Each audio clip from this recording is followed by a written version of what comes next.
Welcome back to the news at 10. Telecoms giant MTN has announced its collaboration with Pan-African financial institution Ecobank to offer more value to customers through access to affordable financial services via their combined platforms. According to MTN's Group President Rob Shutter, the Memorandum of Understanding will allow both companies to expand the scope of their partnership by leveraging on each other's assets. It's a big day for telecoms giant MTN and Pan-African bank Ecobank as they come together to sign a deal that will change the course of banking in Nigeria and across the African continent. Before putting pen to paper, a short meeting is held to finalize grey areas. The high point, which is the signing of the contract. The partnership would enable Ecobank and MTN mobile money customers to transfer money between mobile money wallets and bank accounts. It will also allow leveraging on Ecobank and MTN's assets to digitize international remittances, foster product innovation in the field of mobile saving and lending, and offer digital payment solutions to customers, merchants, and corporates. At the end of the day, the modern economy is going to be dependent on ability to participate and transact. If people are not participating, then we don't have consumers. People who are not participating cannot save. People who are not participating cannot create opportunity for their own future. What we're trying to do here is to be able to convert the phones to a branch that transactions they can do. And you're able to increase the utility of what they have today. The long-standing partnership between MTN and Ecobank is aimed at driving financial inclusion. As MTN, we are building out our mobile business, but also very focused on mobile financial services, how we can use our existing infrastructure to bring our customers into the financial world for simple, easy, safe transactional services. Ecobank obviously occupied with very many similar objectives across their portfolio, and we believe that if we can pool our efforts, if we can collaborate, if we can work together, then we can even accelerate the efforts to bring financial inclusion to the markets in which we operate. Telecommunication giant MTN promises to partner with other financial institutions in order to bridge the financial divide. The Bank of Agriculture has signed a Memorandum of Understanding with SunTrust Bank to ease farmers' access to funds. The MOU was signed in the presence of the Minister of Agriculture, Chief Aduogbe. Our correspondent Terry Kumi reports.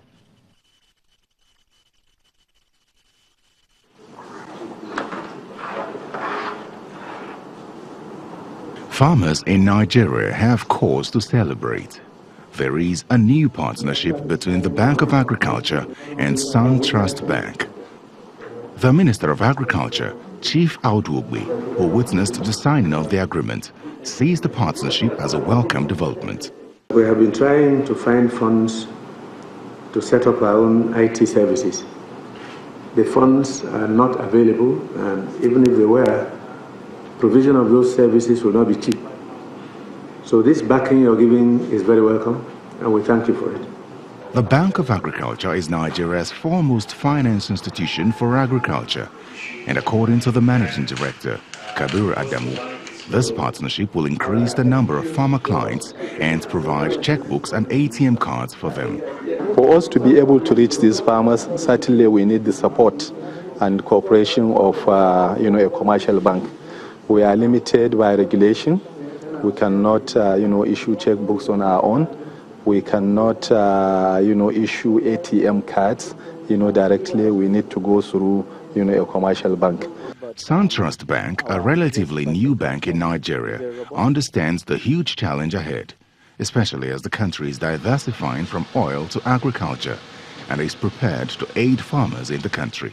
Reaching the customers who are our target market, particularly the customers of Bank of Agriculture, are in twofold. One, we provide settlement services to the Bank of Agriculture itself, which is not in the clearing house because it is a development financial institution.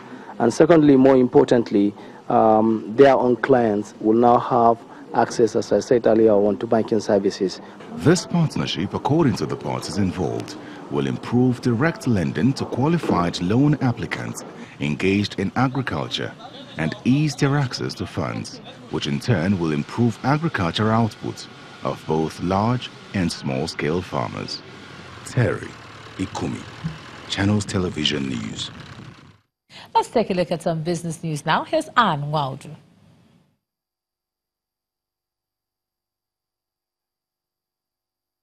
You first. First Bank.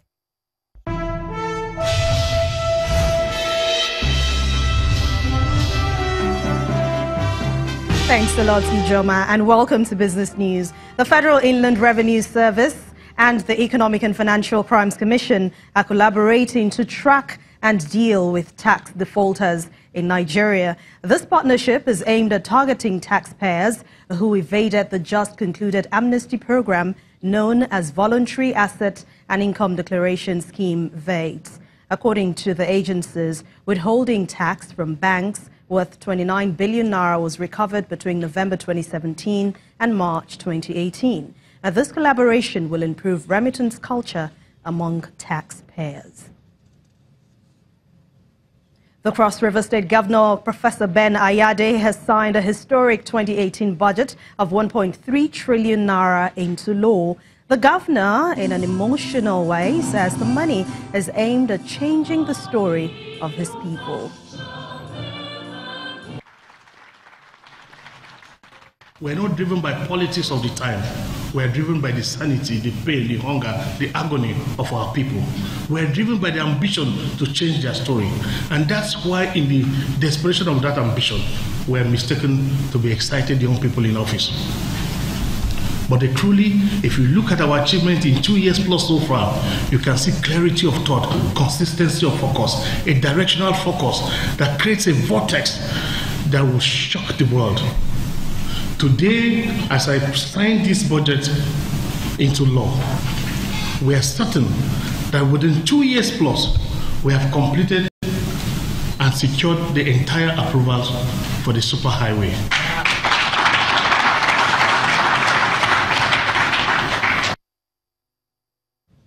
Cross River State Governor Ben Ayade, shareholders of Tier 1 financial institution Guarantee Trust Bank have approved a proposed final dividend of 2 naira 40 kobo per share for the 2017 financial year. Investors unanimously agreed to the 29.1% yield, and they also commended the board of directors for this achievement.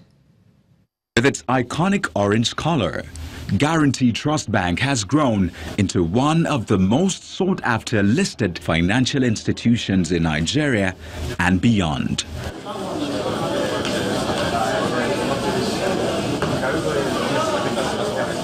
And to fulfill part of listing requirements, the bank is holding its 28th annual meeting, an event that brings shareholders, regulators, and the board of directors to deliberate on the resolutions for the 2017 calendar year. One of such is the proposed final dividend of 2 naira 40 kobo to shareholders.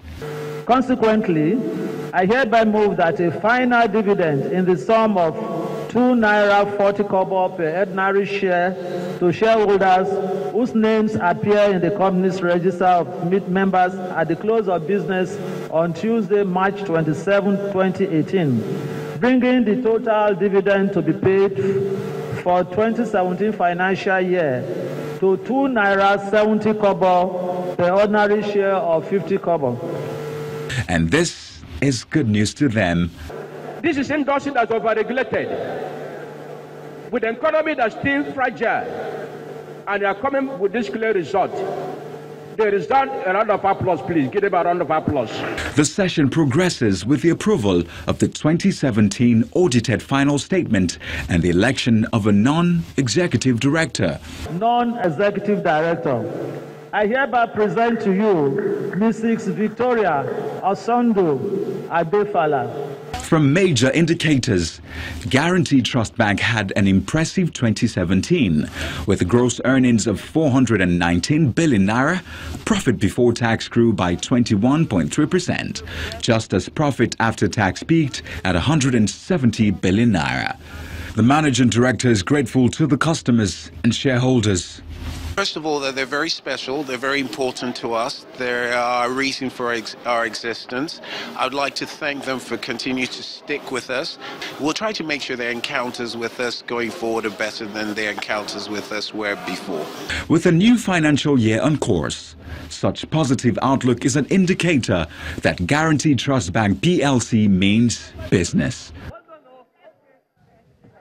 Shareholders of Owando PLC have called on authorities in the Nigerian Stock Exchange and the Securities Exchange Commission to immediately lift the technical suspension placed on the company's shares.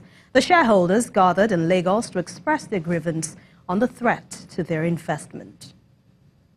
If you swap by twice that amount... All gathered here are shareholders of Owando PLC.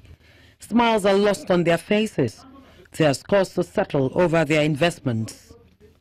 The Nigerian Stock Exchange, on the 18th of October 2017, announced that it has placed the shares of Owando PLC, a public quoted energy company trading on the floor of the Nigerian Stock Exchange, on full suspension for 48 hours.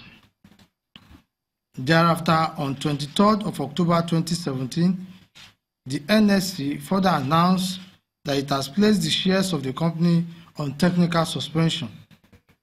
The NSC, by a letter dated 18th October 2017, informed Owando PLC that the suspension of the shares by the NSC was done in compliance with a directive issued to it by the Securities and Exchange Commission.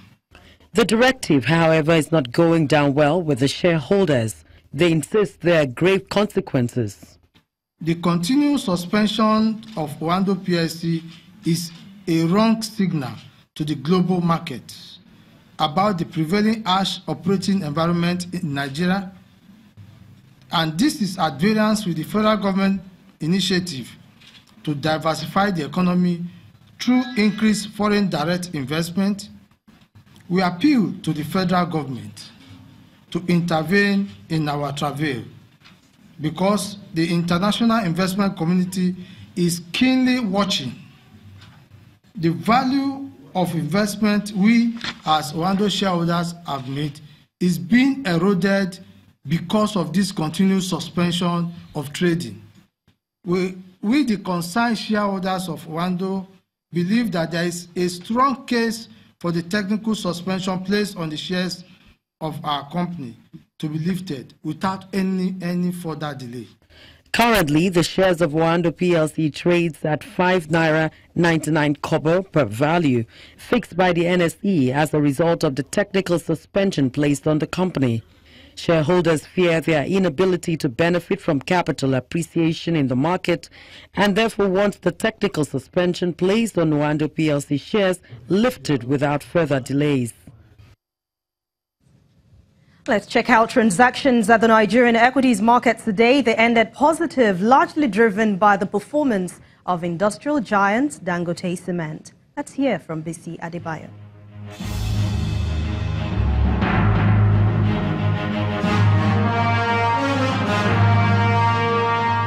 Glad you could join us on the stock market report. The equities market retracted from the loss position of yesterday to close on the green as investors trade off banking shares to bargain for entry in the industrial sector. Despite an increase of 17 basis points in the benchmark index, market breadth came in negative with 16 advances against 26 laggards. Japan Oil continued to maintain its gain in momentum, inching 8.6%, the most, but unable to turn the sector around. The banking and insurance sectors led the sectoral declines as the bargain hunting continues in the next trading session. And that's it on the stock market reports.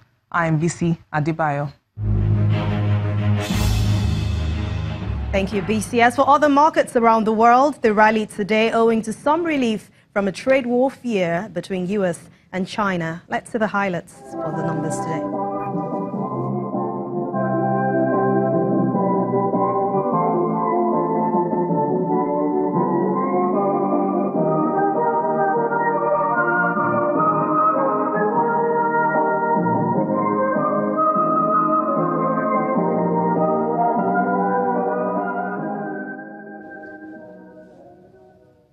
And that's Business News tonight. Thank you so much for watching. I'm Anne Nwaodo. It's back to you, Joma.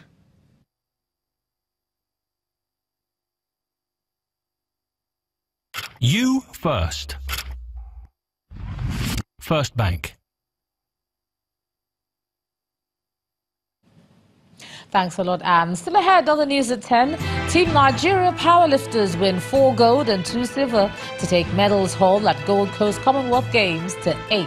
That's on sports. Please stay with us.